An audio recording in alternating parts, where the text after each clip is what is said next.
But अगर मैं इसका इंटीरियर देखूँ तो वो भी ठीक है, कोई बहुत ज़्यादा बढ़िया भी नहीं, कोई बहुत ज़्यादा बेकार भी नहीं है। जब मैंने पापा से चलवाई तो उनको थोड़ा सा अनकंफर्टेबल फील हुआ। नमस्कार दोस्तों, स्वागत है आपका मिस्टर ऑटो हब की एक और फ्रेश वीडियो में।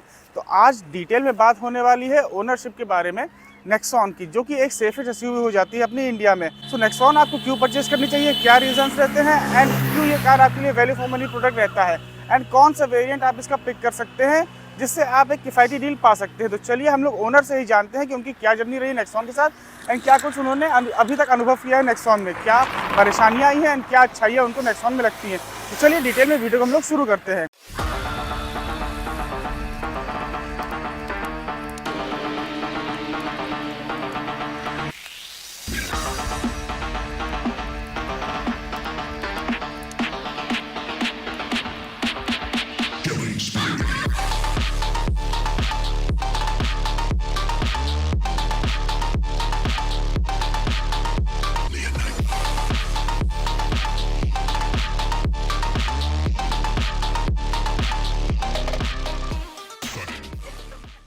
तो हमारे साथ है नीतीश भैया। सो भैया, आपका सबसे पहले मेरे क्वेश्चन यही रहेगा कि नेक्सॉन के इतने सारे मॉडल्स आते हैं, तो आपने एग्जैक्ट वेरिएंट मतलब कैसे पसंद कर लिया, आपको उसमें क्या बेनिफिट्स लगे कि आपको एक एग्जैक्ट वेरिएंट लेना पड़ा? एक्चुअली जिस टाइम पे मैं देख रहा था उस टाइम पे मेरी भतीजी भी आई हुई थी। अब उसको था कि सनरूफ होना चाहिए जो है, तो सनरूफ के 2 ही मॉडल आते थे उस समय, एक तो ये आता था और एक एक्सेस आता था। हाँ। और फिर उस समय इसकी वेटिंग पीरियड इतनी भयानक थी कि मैं बता नहीं सकता। मतलब जब मैंने उसको बुक कराया था तो कोई मुझे 4 महीना कह रहा है, कोई मुझे 6 महीना कह रहा है, और मेरे पास इतना टाइम नहीं था। मैंने जो बुक कराया था वो एक्सेस के लिए कराया था, लेकिन ऑल ऑफ अ सडन ये मॉडल आ गया वहाँ पे। तो फिर मैंने इसको देखा, तो मैंने इसको चूज़ किया। इसके और एक्सेस में बहुत ज़्यादा ड्रास्टिक डिफरेंस नहीं था, तो फिर मैंने फिर इसी को ऑप्ट कर लिया और मैंने ये वाली ली। तो उसके जैसे मतलब देखा जाए तो उसकी प्राइस क्या थी एंड जो आपने एग्जैक्ट लिए पे किया, इसकी प्राइसिंग क्या रही? जहाँ तक मुझे याद है, जहाँ इसकी प्राइस लगभग 13.5 के करीब थी और उसकी प्राइस अराउंड 1270 1260 के करीब थी। तो वो अप्रॉक्सीमेटली 60 to 70,000 का डिफरेंस था। बट वो मुझे वर्थ लगा। मैंने कहा ठीक है, इतना कोई डिफरेंस बहुत ज़्यादा नहीं है, इतना ड्रास्टिक नहीं है कि।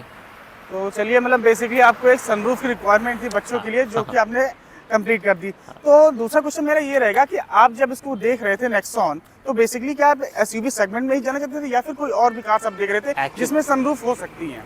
एक्चुअली जब मैं देख रहा, मेरे फादर की गाड़ी है, उनके पास वो पहले इंडिका चलाते थे वो। तो मेरा पहला प्राइमरी मोटिव यही था कि मैं उसी डायमेंशन की गाड़ी देखूं जिसमें पापा कंफर्टेबल हो। ऑल्दो मैं थोड़ा सा एक्सटेंड करके होंडा सिटी पे चला गया था कि मैं होंडा सिटी ले लूँ, क्योंकि मुझे पर्सनली वो बहुत पसंद है।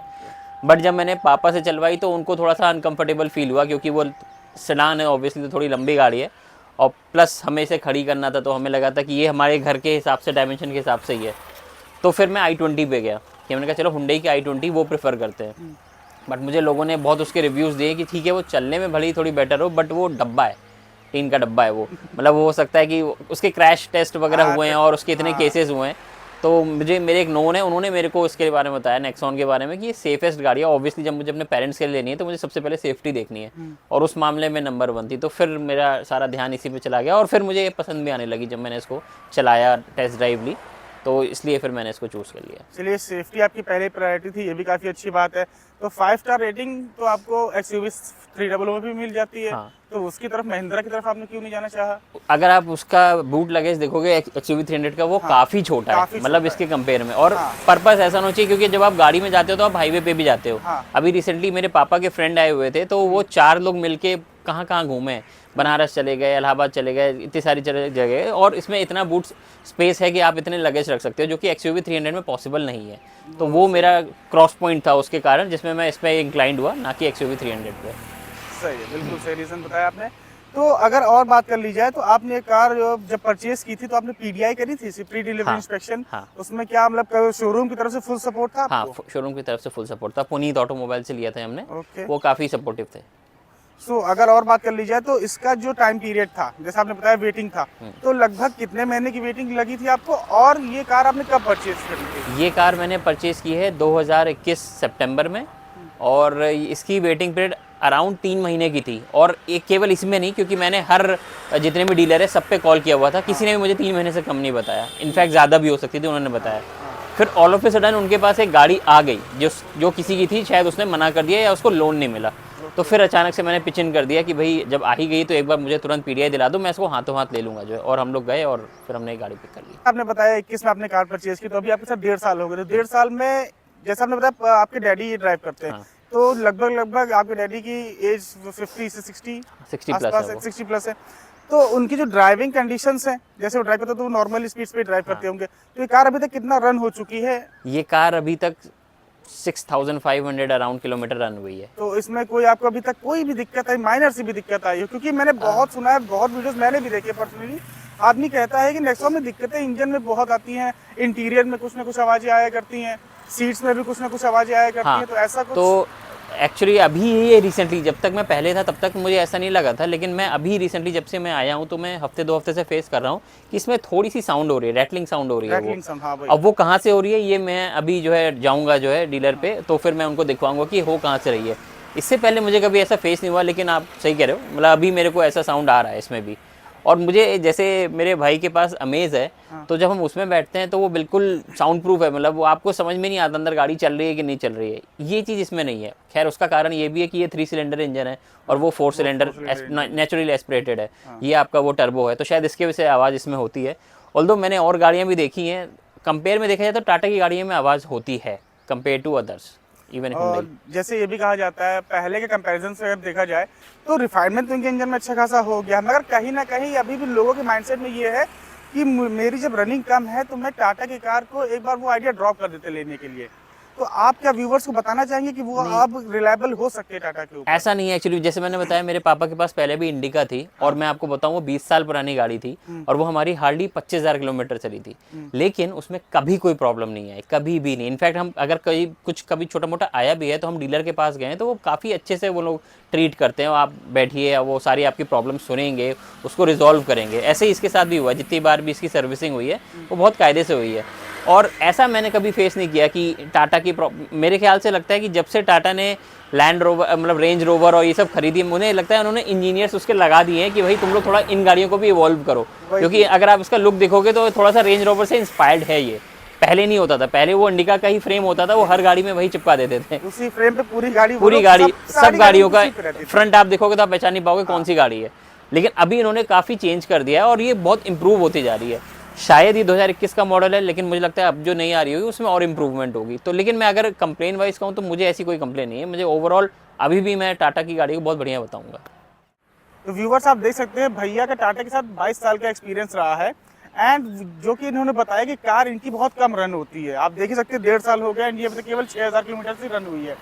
तो मैं ये कहना चाहूँगा जिनकी रनिंग कम है वो भी इस कार को मतलब टाटा की तरफ जा सकते हैं, इतनी कुछ ज़्यादा दिक्कतें नहीं आती आपको इंजन के साथ। जो कि लोग पहले कहा करते थे कि इनके इंजन रिलायबल नहीं है और कार अगर खड़ी रहती है तो उसमें दिक्कतें आना शुरू हो जाती हैं। ऐसा बिल्कुल नहीं है। अगर कार नॉर्मल अगर अपना रन हो रही है महीने 2 महीने में तो वो नॉर्मली चला करती, कोई दिक्कत उसमें नहीं आती इतनी ज़्यादा। और जैसा भैया ने बताया डीलर काफ़ी अच्छे हैं, तो वो लोग भी अच्छे से आपकी रिक्वायरमेंट सुनते भी हैं एंड उसको रिजॉल्व भी करते हैं। तो अगर भैया से हम बात कर ली जाए सर्विसिंग की, तो भैया अभी तक सर्विसिंग इसकी हो गई है अभी तक? हाँ, इसकी 3 हो चुकी है। 3 सर्विसिंग होगी फ्री वाली? हाँ, वो फ्री वाली तो complete उसके हो गई। बाद 4 सर्विस अभी आपने कराई है? अभी नहीं, बस उसका ड्यू हो गई है, वो मैं करवाऊंगा वो। ओके, तो 3 सर्विस में आपका एक्सपीरियंस कैसा रहा डीलर के साथ? 3 सर्विस में बहुत अच्छा एक्सपीरियंस रहा है। मुझे लगता नहीं है मैं टाटा से पहले, क्योंकि मैं इतना एक्सपेक्ट नहीं करता था, बट वो टाटा पहले डिफरेंट थी, अभी बहुत ही डिफरेंट है। मतलब पहले के कंपैरिजन में अगर अभी देखा जाए तो काफी ज़्यादा इन्होंने काफ़ी इंप्रूव किया है, बहुत ज़्यादा इंप्रूव किया है इन्होंने। अपना कस्टमर सर्विस तो उन्होंने बहुत ही इंप्रूव कर दिया है। आपको वो रेगुलरली कॉल करके पूछते हैं, आपको वो इनफैक्ट वो रिमाइंड कराते हैं कि आपकी गाड़ी इतने अब ड्यू हो गई है।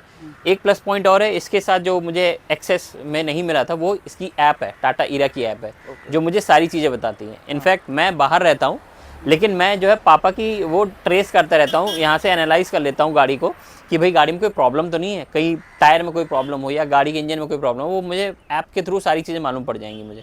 और ये इसका प्लस पॉइंट रहता है कि उसी में आपको ये भी मालूम पड़ जाएगा कि आप सर्विस ड्यू हो गई, भाई आप सर्विस करा लो, आप ऐप के थ्रू बुक भी करा सकते हो। तो मैं ओवरऑल इसीलिए कह रहा हूँ कि मुझे लगता है टाटा ने काफ़ी इंप्रूव कर लिया अपने आप को। वो नई कार्स के जो है बिल्कुल साथ में चल रही है वो। जब से ये लोग रेंज रोवर से आए हैं, हाँ, इन्होंने काफी इंप्रूवमेंट कार में भी की है, अपने अंदर भी किया हुआ है। तो अगर बात करी जाए और तो आपने इस कार को पर्सनली इस कार को कितना रन किया, मतलब लॉन्ग जर्नीज पे कभी गए इस पे? लॉन्ग जर्नी पे तो मेरा ऐसा कभी मौका नहीं लगा मेरा जाने का। केवल लखनऊ में ही आपने इसको काफी केवल चलाया लखनऊ में। तो अगर लखनऊ में आपने इसको चलाया है और अगर मैं अमेज के कंफर्ट में और इसके कंफर्ट में अगर मैं बात करूँ तो आपको किसका कंफर्ट ज्यादा अच्छा मुझे इसका लगा, इसका कंफर्ट ज़्यादा लगा। एक तो प्राइमरी रीज़न ये है कि ये थोड़ी सी मिनी एसयूवी टाइप है, तो ये आपका व्यू काफ़ी क्लियर है इसमें जो कि आपको ऑब्वियसली उसमें नहीं मिलेगा, वो नीची गाड़ियाँ होती हैं। इसके अलावा पता नहीं क्यों लेकिन आप काफ़ी सेफ़ महसूस करते हो जब आप इसको चलाते हो, तो वो मुझे अमेज़ में नहीं लगा। वो आपको दरवाज़ा खोल के ही मालूम पड़ जाएगा। मैं अमेज़ का दरवाज़ा खोलता हूँ, मैं इसका खोलता हूँ, मुझे इसमें पूरी सेफ्टी महसूस होती है कि हाँ ये बहुत ही सेफ़ गाड़ी है ये, तो मैं इसमें फ़ील बेटर करता हूँ। और अच्छा, इसका सेकेंड रो का कंफर्ट कैसा है? वो भी बहुत बढ़िया है। एसी की कूलिंग अगर बात कर ली जाए तो वो कहा जाता है कि बेस्ट इन क्लास आपको नेक्सॉन में मिलती है। आपको मिलती है पूरी? बिल्कुल बिल्कुल, बहुत ही भयानक एसी है, मतलब मैं इसका कहूँगा। और प्लस डुअल वो है, 2 फेस है, मतलब पीछे भी वेंट है, तो आपकी गाड़ी तुरंत ठंडी हो जाती है पूरी की पूरी। ओके, बहुत बढ़िया। तो अगर ओवरऑल लुक्स की बात करी जाए तो बहुत लोग कहते हैं जो इसका सेकंड रो का है उसमें हेडरूम कम मिलता है। जैसे मेरे जैसा बंदा अगर बैठ जाए तो आपको इसमें हेडरूम बहुत कम मिलेगा। ये कहीं डिसअपॉइंटमेंट आपको हुई है? एक्चुअली क्या है कि ये डिपेंड करता है। फॉर एग्जांपल मेरे यहाँ पे एवरेज हाइट के लोग हैं तो उनको कभी इतनी प्रॉब्लम नहीं हुई, लेकिन हाँ ये एक फैक्ट है। उसका कारण ये है कि इन्होंने जो स्पेस दे रखा है, अगर आप देखोगे तो 190 का है, वो इतनी ऊंची गाड़ी इन्होंने ऑलरेडी बना रखी है, जिसके कारण जो भी कोई लंबा बंदा बैठता है तो उसको हाँ थोड़ी सी हेडरूम में प्रॉब्लम होती है। तो भाई जैसा आपने बताया ये कार आपको 13.5 लाख के ऑन रोड पे पड़ी, तो अगर आप ईवी पे मूव करते तो आपको केवल 1-2 लाख देने पड़ते एक्स्ट्रा, जो कि आपके पेट्रोल डीजल पे इस पे इन्वेस्ट करने में बच भी जाता। तो आप ईवी की तरफ क्यों नहीं गए? मुझे लगता है कि ईवी वगैरह न्यू जनरेशन के लिए तो फिर भी ठीक है, लेकिन मेरे पापा को तो ईवी वगैरह समझ में नहीं आएगी। उनको एक चीज़ पता है कि गाड़ी में पेट्रोल डलवाना है तो वो पेट्रोल पंप पे जाना है, बाकी जितना चलाना है चलाओ, उसके बाद वापस घर आ जाओ। ईवी के लिए वो चार्ज करें वो करें, उनको अभी कुछ नहीं समझ में आने वाला है, तो शायद आगे जाके हो, बट अभी अगर मैं अपने पापा के लिए कहूँ तो वो तो ऑप्ट नहीं करते। मतलब अभी अगर देखा जाए तो ईवी केवल यंग जनरेशन के लिए बेस्ट है, बाकी सीनियर सिटीजन तो ना ही करेंगे इससे। कुछ होंगे जो कि भाई न्यू जनरेशन के साथ होंगे तो वो कर देंगे, मेरे फादर नहीं है। चलिए ये भी ठीक है। तो अगर अब बात करी जाए कार के कुछ हम लोग प्रोज एंड कॉन्स के, तो आपको इस कार में मतलब क्या क्या अच्छाइयाँ लगी है? जब आपने इसको परचेज किया तो आप इसमें क्या चीज़ें देखी जिसका आप इसकी तरफ बिल्कुल ही आकर्षित हो गए कि मुझे भाई ये चीज़ें इसमें मिल रही हैं जो कि हमें किसी और सेगमेंट में नहीं मिलती हैं? पहला रीज़न तो सेफ्टी था, जो कि मुझे लगा 5 स्टार रेटिंग है। वो आपको पता चलता है जब आप दरवाज़ा खोलते हो, आपको पता चलता है कि हाँ ये गाड़ी सेफ़ है। तो सेफ्टी वाइज मैंने सबसे पहले वही टिक किया कि भाई सेफेस्ट गाड़ी है ये। उसके अलावा मुझे जो फीचर्स चाहिए थे वो ऑलमोस्ट इसमें थे, जैसे कि इसमें स्पीकर्स अच्छे थे, हार्मन कार्डमन के शायद उसके स्पीकर्स थे, और कंफर्टेबल थी, सीट्स काफ़ी कंफर्टेबल थी। एक दो कुछ मिसिंग चीज़ें थी, जैसे कि ऑटो डिम मिरर नहीं है इसमें, मैनुअल है, तो वो मुझे लगा बट ठीक है इतना चलता है। अभी जो मुझे पता चला कि भाई एक इसका जो नया मॉडल आ गया है, इससे भी ऊपर एक मॉडल आ गया है, उसमें वेंटिलेटेड सीट्स भी है। इसके अलावा बेसिक फीचर जो जितने भी, जैसे गाड़ी का लुक अगर आप देखोगे, लाइट्स वगैरह वो काफ़ी अच्छी है, रिवीलिंग अच्छी लगती हैं, कॉर्नरिंग लैंप्स हैं इसमें, और बेसिक एप्पल कार प्ले और वो गूगल कार प्ले ये भी है पूरा उसमें। तो बेसिक फीचर इसमें सारी चीज़ें हैं, सनरूफ वगैरह भी है, तो वो भी और भी शौक लोगों के पूरे कर देते हैं वो। मतलब बेसिक के साथ आपके उसमें प्रीमियम फीचर भी सारे वो सब दिए गए मिल जाते हैं। तो अगर पेंट जॉब की बात कर लीजिए तो आपको इसकी पेंट की क्वालिटी कैसी लगती है? मतलब आपको लगता है कि हाँ अगर माइनर भी कहीं टच होती है गाड़ी तो उसमें पेंट कहीं पील ऑफ तो नहीं होता है? एक दो जगह पे मैंने देखा ऐसा हुआ है, लेकिन एक्चुअली वो मेरे साथ नहीं हुआ, तो मैं कह नहीं सकता कि वो बिल्कुल टच हुई थी या फिर वो अच्छा खासा वो उसको ड्रैग कर गया था। जैसे यहाँ लेकिन पे यहाँ पे हाँ, यहाँ अगर आप देखोगे तो थोड़ा बहुत ये निकला हुआ है ये।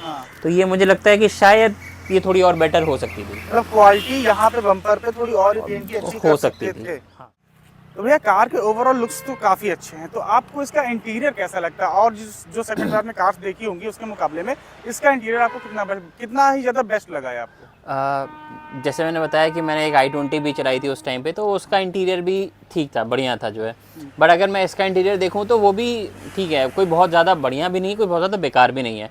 मतलब अगर आप इसकी फिनिशिंग देखोगे तो डैशबोर्ड वगैरह की, या फिर वो आपका कैसे खुलता है डैशबोर्ड, और ये इधर के लुक्स जो हैं, या फिर ये जो इन्होंने स्क्रीन दे रखी है, हाँ बस एक पॉइंट है, मुझे लगता है स्क्रीन थोड़ी बड़ी हो सकती थी। और उसका टच भी कोई बहुत बढ़िया नहीं है, उतना फ्लुएंट नहीं है जितना आजकल जितना मैं देख रहा हूँ बाकी गाड़ियों में होता है, वो उतना नहीं है। ये मुझे नेगेटिव पॉइंट लगा। उसके अलावा अगर मैं इंटीरियर देखूँ तो मतलब काफ़ी बढ़िया है, इतना कोई बुरा नहीं है।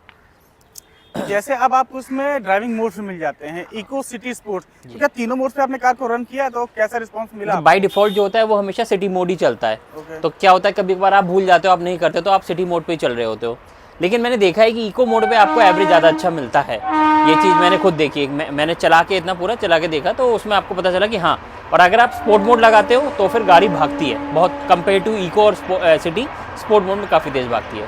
तो ये मोड्स काम करते हैं, गिमिक नहीं है। तो जैसा आपने बताया तो एवरेज आपको इको और सिटी में कितने का डिफरेंस मिलता है, मतलब दोनों में आपको एवरेज क्या मिलता है? अगर मैं सिटी का बोलूँ तो सिटी में मैंने देखा है वो 12 तकरीबन जो है वो उतना ही, लेकिन अगर आप मैं इको पे चलाऊँ तो अभी जो दिखाता है वो 13.5 के करीब दिखाता है, 13 13.5 अगर आप इको में चलाते हो तो। लेकिन बस यही प्रॉब्लम मुझे समझ में नहीं आता ये, और ये मैंने बाकी कार के साथ भी देखा है कि वो अगर आप जैसे सेट कर देते हो उसको इको में, आपने गाड़ी बंद कर दी, आप दोबारा गाड़ी चलाओगे वो दोबारा रीसेट हो जाएगा सिटी पे ही, आ तो फिर मैं भूल जाता हूँ कि भाई मैंने को चेंज करना है। ये चीज़ क्यों नहीं देते हैं लोग? अगर इको पे लगाए तो इको पे लगा के आप छोड़ दो, लेकिन वो हमेशा रीसेट हो जाता है। अच्छा, मतलब इसमें अगर सॉफ्टवेयर में अपडेट कर दिया जाए कर दे तो कम से कम वो लगातार इको पे रहेगी। मेरी मर्जी है, मुझे उसको इको पे चलाना है जिस पे चलाना है, इस कारण मैं हमेशा भूल जाता हूँ, तो वो चलती है उसी पे सिटी पे। तो टाटा अगर आप ये वीडियो देखेंगे तो आप प्लीज इस पे जरा काम करिएगा, सॉफ्टवेयर में अपडेट कर दीजिएगा। तो अगर और बात करी जाए इसमें, तो जैसा आपने इसमें मैंने अपने देखा स्टेपनी जो मिलती है वो 195 सेक्शन की मिलती है। तो कहीं ना कहीं आपको ये ड्रॉबैक लगा कि अगर आपको कभी टायर कोई बस्ट हो जाता है या फिर इनकेस आपको कोई एक ही टायर चेंज करवाना पड़े तो उसके लिए आपको नया टायर ही परचेज करना पड़ेगा, स्टेपनी काम नहीं देगी। जी, ये मुझे लगता है कॉस्ट कटिंग का मेजर होगा इनका कि थोड़ी छोटा टायर दो स्पेयर में बाकी टायर के मुकाबले, बट क्या कर सकते हैं अब उसमें जो है। अब तो किसी कार में दे भी नहीं रहे हैं टाटा, जैसे अब उसने पंचर किट देना शुरू कर दिया है। तो अगर 215 का ही देते तो आपके थोड़े बहुत पैसे और बच जाते, मगर वो पैसे कंपनी ने ही बचा लिया, अपने बचा लिए उन्होंने। तो ये भी चलिए ठीक ही है। तो इसकी साउंड क्वालिटी जैसे मैं आपने बताया इसमें हरमन की म्यूजिक सिस्टम मिलता है, तो साउंड क्वालिटी आपको इसमें कैसी लगती है? साउंड क्वालिटी बहुत अच्छी है इस गाड़ी की, ये तो मैं मतलब प्लस पॉइंट मानता हूँ क्योंकि मैंने कंपेयर बाकी गाड़ियों से भी किया हुआ है, साउंड क्वालिटी के मामले में काफ़ी अच्छी है। बस वही अंदर का तो साउंड बढ़िया है, मगर जब ये बाहर से जो नॉइस आती है वो थोड़ी सी मुझे अभी ज़्यादा फील हो रही है, तो मैं समझ नहीं पा रहा हूँ क्या वो कारण ये है कि इसकी सर्विस ड्यू है या फिर क्योंकि पहले ऐसा नहीं था, बट अभी जब से मैं देख रहा हूँ तो उसमें थोड़ी सी रैटलिंग साउंड और थोड़ी सी बाहर की नॉइस भी अंदर आ रही है। ड्राइविंग की अगर बात करी जाए तो जब आप इस कार को ड्राइव करते हैं तो जो स्टीयरिंग का रिस्पॉन्स रहता है वो लाइट होता है या फिर हैवी? आपको थोड़ा सा हैवी है कंपेयर टू हुंडई। अगर मैं बोलूँ हुंडई के थोड़े लाइट होते हैं, इसका मुझे थोड़ा हैवी लगा कंपेयर टू हुंडई अगर मैं करूँ तो। जैसा आपको कोई इंस्टेंट टर्न लेना हो तो उसके लिए आपको थोड़ा सा आपको लगाना पड़ेगा। तो कहीं ना कहीं मतलब चलिए, अब भाई कार है, मैकेनिज्म है, तो कहीं ना कहीं कुछ ना कुछ प्लस भी होता है, कुछ ना कुछ माइनस भी होता है। सारी कार अपने आप में बेस्ट होती है, अपने इस सेगमेंट को जस्टिफाई भी करती है अपने प्राइस रेंज को। तो ये कार क्या आपको 13.5 लाख रुपए जस्टिफाई करे इसने? मैं तो कहूँगा हाँ बिल्कुल, क्योंकि मैंने कहा ना सबसे मेरा प्राइमरी मोटिव भी सेफ्टी था, तो अगर मैं उसी को कंसिडर कर लूँ तो ये बिल्कुल जस्टिफाई कर रही है पूरे 13.5 लाख को, क्योंकि 13 लाख में आपको एक ब्रेजा भी मिल जाती है। तो देखा जाए तो उसके कंपैरिजन में इसमें जो सेफ्टी है इसने आपको पैसे अदा कर दिए हैं, कह सकते हैं ऐसा। तो भाइयों आपने देखा कि किस तरीके से 13 लाख में आपको एक नेक्सॉन का जो टॉप एंड वेरिएंट है वो मिल जाता है, एंड वो आपके प्राइस रेंज को भी जस्टिफाई कर देता है। इस वीडियो में मैंने सारे पॉइंट्स कवर किए हैं कि आपको नेक्सॉन क्यों परचेज करनी चाहिए एंड क्या रीजंस रहते हैं, क्या प्रोज रहते हैं, क्या कॉन्स रहते हैं। एक ओनरशिप रिव्यू आपको दिया है जो कि लॉन्ग टर्म रिव्यू रहेगा, 1.5 साल हो गए इस कार के साथ एक्सपीरियंस भैया का। सो इस वीडियो के माध्यम से मैंने आपको सारी जानकारियां प्रोवाइड करने की कोशिश करी है। आई होप कि आपको ये वीडियो अच्छा लगे, एंड और भी ऐसे कंटेंट के लिए हमारे साथ बने रहें। वीडियो को देखने के लिए धन्यवाद, चैनल को सब्सक्राइब करें।